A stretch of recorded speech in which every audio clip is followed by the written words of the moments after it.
Alors, ceci débute une vidéo sur la procédure de bataille concernant le jeu Empires in America de Victory Points Game.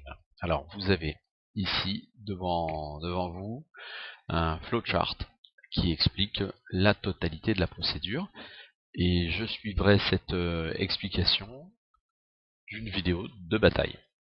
Voilà, pour peut-être même de plusieurs types de batailles différentes.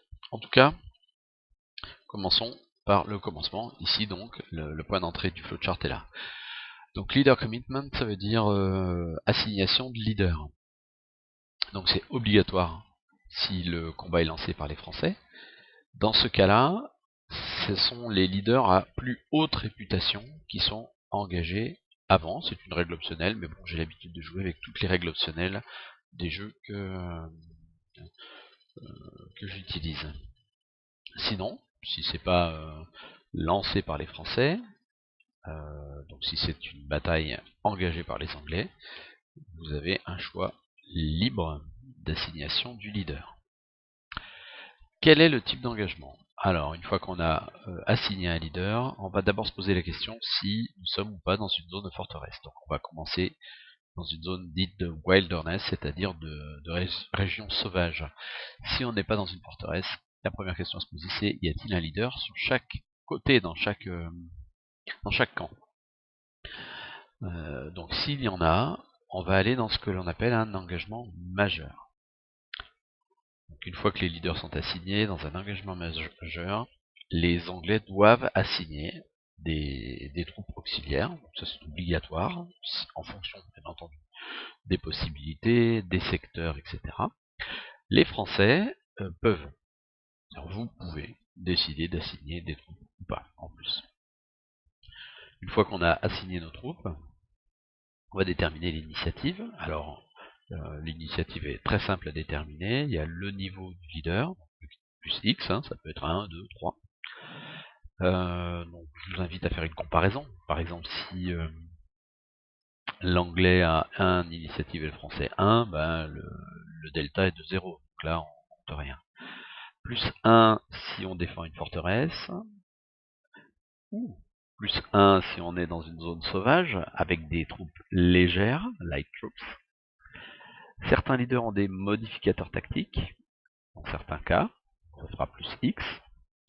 Enfin, plus X au moral, si le moral est supérieur à médiocre, c'est plus 1. Si le moral est inférieur à médiocre, c'est moins 1. Alors c'est intéressant ça parce que, par exemple, une troupe qui attaquerait avec un moral, un leader qui attaquerait avec un moral supérieur, un moral plus 1 par exemple, face à une autre qui aurait une réputation inférieure, ça fait quand même un delta de 2. Voilà. S'il y a une égalité, c'est la réputation supérieure qui gagne, pardon, l'initiative. Par contre, si encore égalité, c'est l'attaquant qui a l'initiative. Alors cette notion d'initiative est capitale pour la bataille, puisque, un petit peu comme ces batailles de l'époque, on va avoir d'abord le tir d'un camp, puis le tir d'un autre. Hein, c'est pour ça que c'est écrit ici, roll fire and return fire. Donc, jette les dés correspondra à tous les bataillons.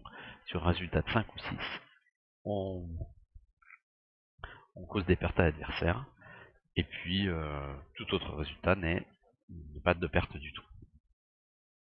Une fois que ces tirs ont été résolus, on regarde si les leaders survivent, c'est-à-dire leur destin en fait.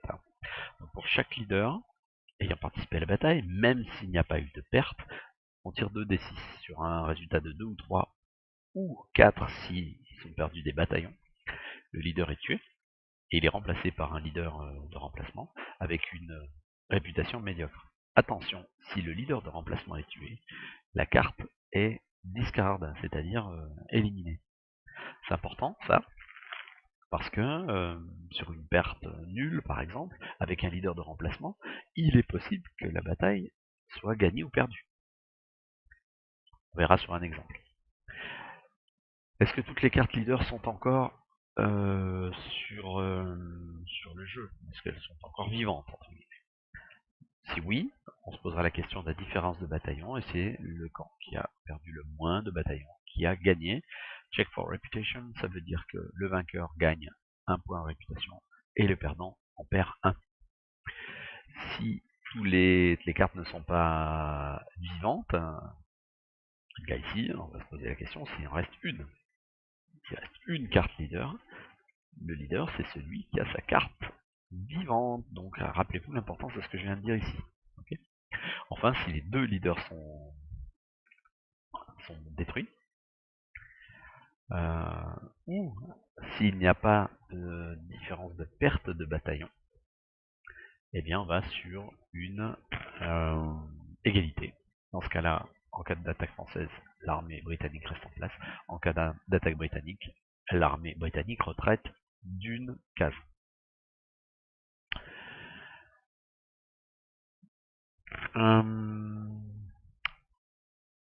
Ici, on va continuer là. En cas de victoire, l'armée British Victory Army remain in place, ça veut dire que dans le cas d'une victoire britannique, l'armée reste en place. S'il y a un fort ou un trading post, s'ils sont détruits et éliminés du jeu, donc là, on ne pourra pas rejouer le pion, fort ou trading post, donc ça c'est important. En cas de victoire française, l'armée britannique retraite d'un nombre de cases égal au niveau du French leader. Et elle s'arrêtera toujours si elle rencontre une forteresse dans sa retraite. D'accord? Donc, le niveau du French leader, c'est le niveau du leader qui reste vivant. C'est important, parce que si jamais le leader est décédé et qu'il est remplacé par un leader d'emplacement, c'est qu'une seule case dans tous les cas. Hein, voilà. Donc on a vu cette première partie. Hop. C'est relativement simple, il suffit, de toute façon je vais vous montrer un exemple. Sommes-nous... Alors là il y avait Type of Engagement, Is there any leader on each side? J'ai fait oui, si c'est pas le cas, c'est non, donc il n'y aura qu'un leader d'un côté et pas de l'autre. Alors ça peut se présenter dans quelle situation ça? Uniquement du côté français. Si vous attaquez et qu'il n'y a pas de leader anglais, ben c'est ce qu'on va appeler un engagement mineur. Donc là c'est extrêmement simple à faire. L'attaquant peut assigner les troupes auxiliaires, en français. Hein. Par contre, si c'est l'anglais qui attaque, dans ce cas-là, il doit assigner et on tire un seul tir sur un résultat de 5 ou 6. Un seul suffirait à obtenir une victoire. Par contre, s'il n'y a pas de hit, ben, on est sur une égalité pure. Type of engagement. Are we on fortress zone? Donc j'ai fait non tout à l'heure. Maintenant, on va étudier le cas où oui, on est sur une zone de forteresse. Donc la première question à se poser, c'est sommes-nous face à une attaque britannique? Si c'est pas le cas, c'est une attaque française, on va se poser la question du est-ce qu'il y a un leader britannique sur la forteresse? S'il y en a un, on retourne sur la notion d'engagement majeur, etc. S'il n'y en a pas,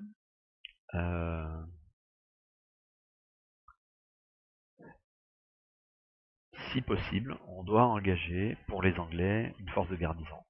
Donc, une milice et un auxiliaire max, aucun indien, le leadership sera de 0, mais on repart quand même sur un engagement majeur. Cette notion d'engagement majeur est importante parce qu'elle va avoir une influence, deux influences, déjà sur la survie du leader et puis sur la réputation. Il n'y a pas de réputation sur les engagements mineurs. Okay. S'il y a un leader britannique, ok. S'il n'y en a pas, ok. Est-ce une attaque britannique? Oui. Là, la question que vous allez vous poser en tant que joueur français, c'est voulez-vous ou non assigner des troupes à la bataille? Si vous voulez en assigner, on peut assigner une milice et une force auxiliaire, pas d'indiens. Leadership sera 0, sauf si vous avez assigné un leader, et là le leader est assigné librement, pas par ordre de réputation. C'est vous qui choisissez dans ce cas-là. Si vous ne voulez pas assigner de troupes, eh bien le rating, le niveau leader est de 0 et les bataillons, la force est de 0. On retourne sur un engagement mineur. Les Anglais doivent assigner les troupes associées. Et puis le tir, etc. Plus de 0 hit, oui, c'est une victoire, et ainsi de suite. Donc voilà la procédure de bataille dans sa totalité sur le jeu Empires in America. Plusieurs éléments extrêmement intéressants. Déjà la présence ou pas des leaders, le fait que chez les Français, quand ils engagent une bataille, c'est toujours les leaders à plus haute réputation qui doivent engager d'abord. Faites attention à ça. Que dire d'autre? La notion d'engagement majeur et capital sur la survie des leaders et les réputations. Et les engagements mineurs peuvent à faible coût faire reculer des unités. Je dis faible coût, oui et non, parce que, rappelez-vous, que les Français ne peuvent faire qu'une seule bataille par tour de jeu, sauf cas particulier, notamment Montcalm. Voilà donc pour cette procédure. À suivre une vidéo montrant effectivement une bataille. À tout à l'heure.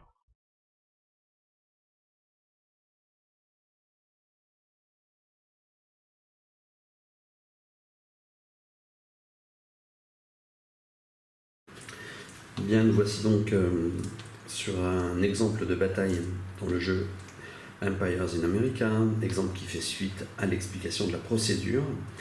Donc pour cet exemple, on va considérer qu'on est lors de la phase française, en particulier sur la vallée de l'Ohio. Une armée britannique est à Fort Duquesne et je décide de tenter, en tant que Français, de faire reculer cette armée. Alors l'armée en question est commandée par le général Murray, qui est ici. Alors quelles sont ses caractéristiques à ce monsieur? Bon, déjà au niveau réputation, c'est pas top. Il est en disrepute. Il lui reste 3 bataillons. Il en avait 5 au départ. 3 bataillons, c'est pas grand chose. Malgré tout, ça peut quand même faire la différence. Alors, si je reprends mon flowchart de tout à l'heure, leader commitment, c'est obligatoire évidemment d'assigner un leader pour les Français, puisque je décide d'engager la bataille. Là, l'assignation se fait par priorité de réputation, donc c'est l'Anglade qui, on va imaginer dans mon cas, a la plus grande réputation, ici reconnaissance. Il lui reste qu'un seul bataillon, et il a un en caractéristique de leader, là où Murray a 2 quand même. Une petite caractéristique liée à l'Anglade, une fois par tour, une carte de milice employée dans une bataille reste dans le tableau à l'issue de la bataille. Donc ça, c'est très très intéressant comme caractéristique. C'est pas dit que je dispose de milice, cela dit, pour la bataille. Donc les leaders ont été assignés, on n'est pas dans une zone de forteresse, il y a un leader dans chaque camp, donc c'est un engagement majeur. Les Anglais doivent assigner les auxiliaires possibles. Alors, sur cet exemple, il y a un seul auxiliaire possible. Ce sont des provinciaux, la milice virginienne. Vous voyez ici, la milice virginienne, la milice de Virginie. Vous voyez ici que c'est associé à la couleur du chemin. Petites restrictions doivent être utilisées dans toutes les batailles de l'Ohio. Si les Britanniques gagnent toutes les batailles du tour, évidemment, et ne subissent aucune perte, la carte sera recyclée, sinon la carte sera éliminée, discard.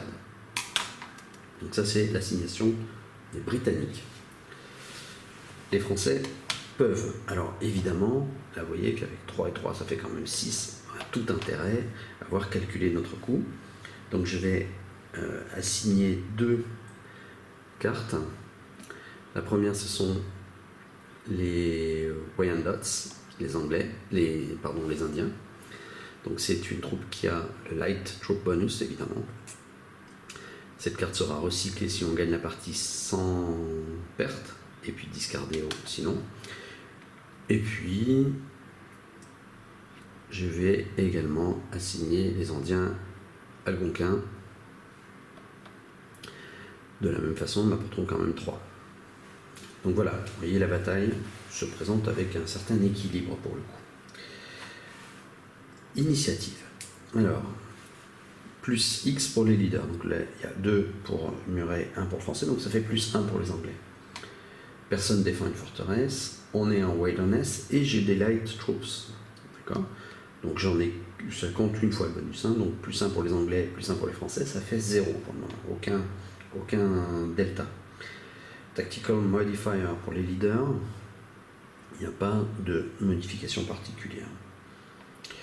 Plus X pour le moral. Donc le français a un moral supérieur, donc plus 1. Et l'anglais a un moral faible, moins 1. Donc ça fait, en delta, ça fait plus 2 pour le camp français. Donc voilà, on en est là. Plus 2 pour les français. Donc je vais lancer les dés pour savoir qui a l'initiative. C'est déterminant évidemment pour la suite. Donc le dé bleu et le dé français. 5 et 2, 7, 6. L'initiative revient donc aux Français. Messieurs les Français, tirez les premiers. Donc, on va faire le tir initial. 1, 2, 3, 4, 5, 6. Donc, le tir va se faire avec 6 dés. Sur un résultat de 5 ou 6, il se passe quelque chose. Voilà. J'espère que je n'ai pas perdu les dés. Donc, et voilà, ils sont tous là. C'est un excellent résultat pour le camp français, évidemment. Donc, j'ai... Voilà, il est là. Hop. 1, 2, 3 pertes. Ok. Tous ces dés-là ne comptent pas. Donc, qu'est-ce qui se passe? Eh bien, on a Murray qui perd 3 bataillons. 1, 2, 3. Donc, il arrive à 0. Murray est mort. Cela dit, les milices de Virginie peuvent tirer, mais là, avec 3 dés uniquement.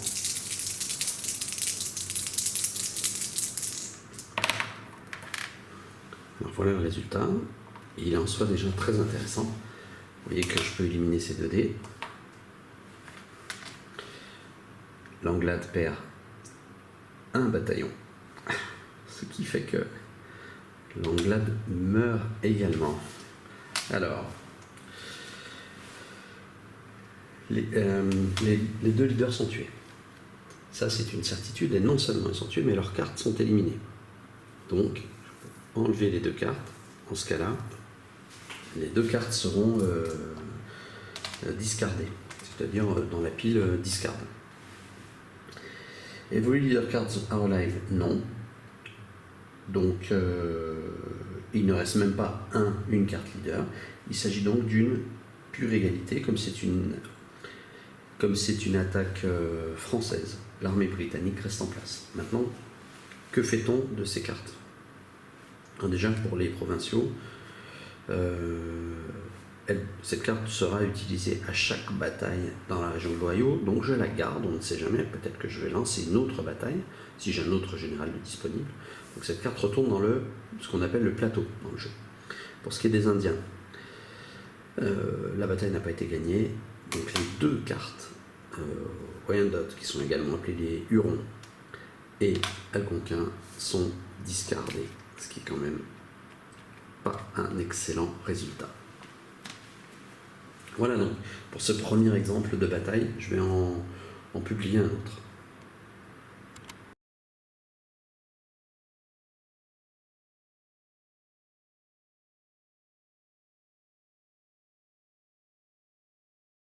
Bien, deuxième exemple, nous allons considérer le cas suivant. Nous sommes sur le chemin du Saint-Laurent, l'armée britannique est à Halifax et doit avancer. Le général qui commande l'armée, c'est le général Forbes. Alors je vous montre sa carte, parce que c'est assez intéressant, assez important ce qui va se passer ici. Donc voilà Forbes. Donc, on est au tour britannique. Le Saint-Laurent, c'est le chemin prioritaire, c'est celui qui doit être activé en premier. Alors Forbes a une réputation médiocre, 3 bataillons, et vous voyez ici 2, ça voudrait dire que l'armée britannique peut avancer de 2 cases. Je dis bien peu, puisque arrivé sur Louisbourg, c'est une forteresse, elle doit s'y arrêter. Donc l'armée s'arrête, l'armée britannique s'arrête et doit combattre la forteresse de Louisbourg. Alors, quelle est la procédure? Leader commitment, on va imaginer que je n'en ai pas de disponible. Donc, si je n'ai pas de leader, j'assigne pas de leader français, évidemment. Si j'en avais eu un, j'aurais pu choisir n'importe lequel parmi ceux disponibles. Sachant qu'un leader français, sauf cas particulier, ne peut faire qu'une seule bataille par tour. Sommes-nous dans une zone de forteresse? Oui, c'est une attaque britannique. Est-ce que j'assigne des troupes? Alors je peux le faire, hein. Si je le souhaite, j'assigne une milice maximum et des troupes auxiliaires, mais pas d'Indiens.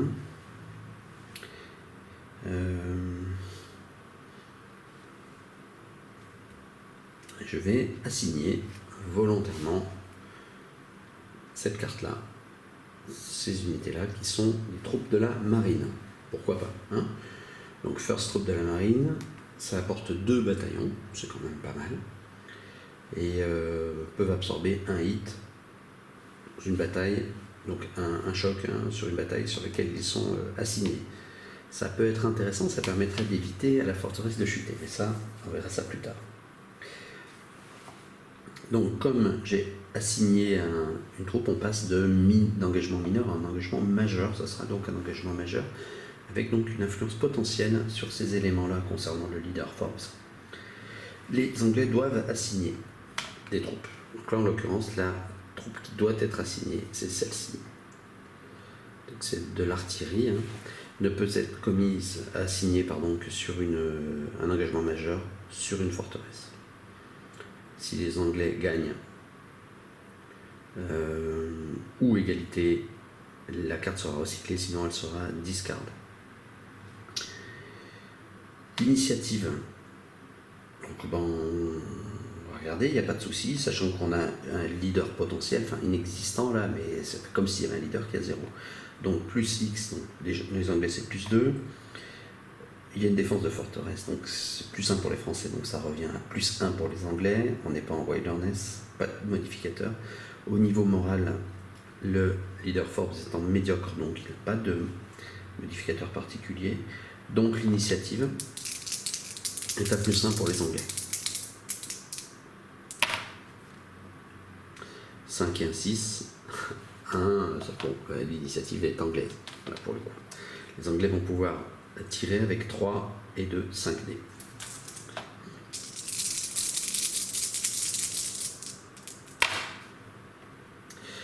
Un hit.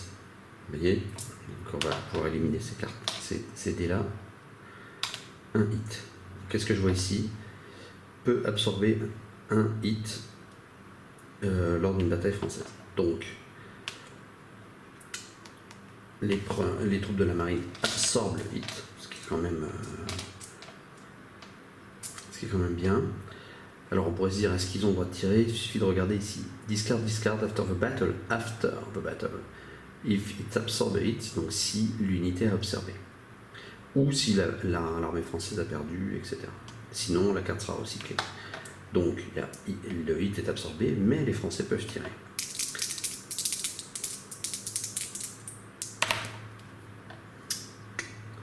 On obtient un 5 là, ce qui est excellent. Donc c'est un hit également. Déjà, une perte sur le bataillon de Forbes. Donc on a un hit des 2 côtés. Ok. Première question, le leader anglais survit-il? Donc là on va tirer 2 dés, sachant que il y a eu des pertes. C'est sur 2, 3 ou 4. Waouh. Donc là on fait 4. Le leader Forbes décède dans la bataille. Il est donc remplacé par un leader de remplacement. C'est une catastrophe pour les Anglais, évidemment. On devrait tirer le leader virtuel français.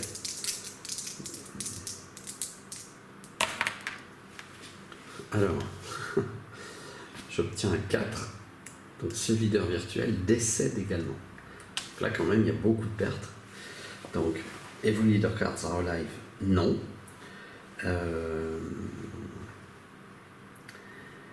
Donc personne gagne, hein, puisqu'il y a une perte côté britannique et une perte côté français. C'est donc une égalité. l'armée britannique retraite d'une case. Donc elle passerait de Louisbourg à Halifax. Il n'y a pas d'évolution de la notoriété, évidemment, de toute façon, puisque le leader est décédé. Que fait-on de cette carte? Les Anglais n'ont pas gagné la bataille.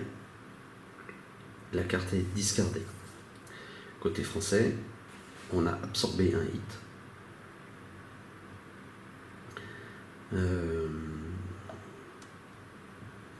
Donc la carte est discardée également. Le leader Forbes retrouverait, enfin le leader de remplacement retrouverait sa place sur la carte du Saint-Laurent. Voilà pour ce deuxième exemple.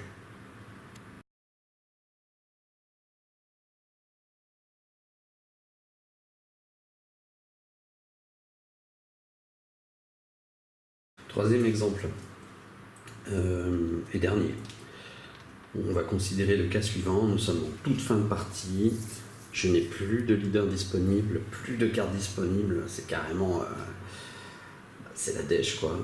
Et un leader britannique, en l'occurrence Abercrombie, arrive. Voilà. Ce leader britannique-là arrive à Montréal, qui est fortifié. Voilà. Donc un petit fort a déjà été placé sur Montréal. C'est un bon choix de fortifier Montréal. Donc, quelles sont ses caractéristiques? Bon, déjà, une excellente réputation, il lui reste que 2 bataillons. Et la région est fortifiée. Alors, procédure de bataille. Leader commitment. Malheureusement, je n'ai plus de leader disponible, donc je ne vais pas pouvoir associer leader. Nous sommes dans une zone de forteresse. Oui. C'est une attaque britannique. Oui. Est-ce que je peux ajouter des troupes à la bataille? Pour ce qui me concerne, non. Malheureusement, je n'ai plus rien. Vraiment, c'est la dèche. Donc leader rating 0 et le bataillon 0. C'est un engagement mineur. Les attaquants peuvent assigner, et eux pareil, les Anglais n'ont absolument aucune troupe disponible. Donc l'engagement mineur va être extrêmement simple. On va simplement tirer 2 dés sur un résultat de 5 ou 6. Sur un des dés, la forteresse tombe. On va voir ça tout de suite. J'obtiens un 1 et un 2.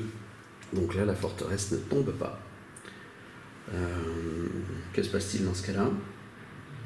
Il s'agit d'une égalité. Donc l'armée britannique reculerait d'une case. On prendrait Abercrombie, il reculerait d'une case. Si par malheur j'obtenais un résultat comme celui-ci, par exemple, la forteresse serait immédiatement éliminée du jeu. Et comme on est à Montréal, la partie s'arrêterait tout de suite. Voilà pour ce troisième exemple extrêmement court.